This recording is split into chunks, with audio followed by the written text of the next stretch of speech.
Di antara tanda-tanda hati itu mati, tidak merasa sedih bila terlepas peluang berbuat kebaikan.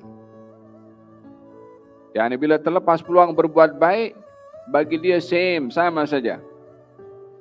Dia solat jamaah atau solat jamaah okey je. Dia buat ibadah tak buat ibadah sama saja, tak tergerak hatinya. Allah, kenapa aku tak buat macam dia buat baik ni? Kenapa terlepas peluang pada aku untuk solat berjamaah? Rasa bersedih karena terlepas peluang berbuat kebaikan itu tanda hidupnya hati. Orang yang tidak merasa bersedih karena terlepas peluang untuk berbuat kebaikan yang dibuka untuknya, hatinya di sini disifatkan dengan hati yang mati. Karena tidak terpanggil, tidak merasa tergores bila terlepas peluang untuk melakukan kebaikan. Hal yang pertama. Yang kedua, di antara hati itu keras atau hati itu mati, kalau seorang itu tidak menyesal selepas melakukan perbuatan dosa. Seseorang berbuat dosa ini berpeluang besar untuk mendapatkan perhatian khusus dari Allah Subhanahu wa taala kepada pendosa.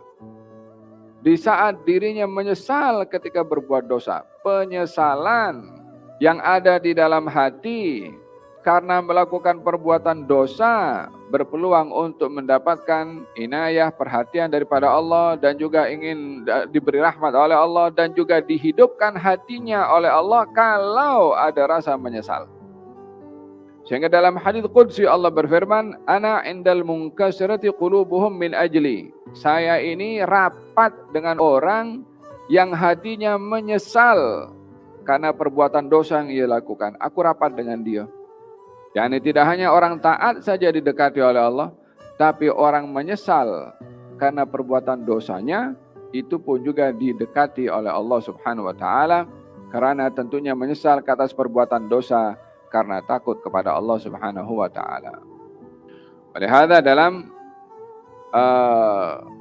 memantau sifat-sifat hati antara hati yang baik dan yang tidak, dilihat daripada sikapnya kepada kebaikan dan juga kepada kemaksiatan. Sebahagian daripada mereka, orang-orang yang berbuat dosa tak merasa menyesal, easy, sama aja bagi dia. Bahkan tak malu menceritakan dosa.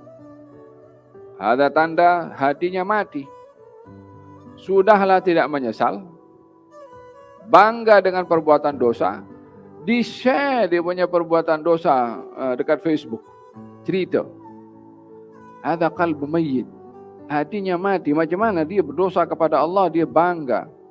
Macam mana berdosa kepada Allah, di-share dengan orang lain. Wa idzabtulitum fastatiru. Kalau kamu tergelincir kepada dosa yang kamu tak dapat nak elakkan, sembunyikan itu dosa. Yakni sembunyikan maksudnya, jangan cerita pada orang, jangan dedahkan pada orang.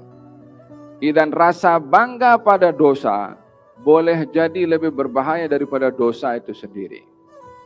Karena rasa bangga itu macam dia cabar Allah Subhanahu wa taala dengan dosa yang ia lakukan. Seperti mana rasa menyesal ke atas perbuatan dosa, ianya adalah lebih berharga daripada dosa itu sendiri.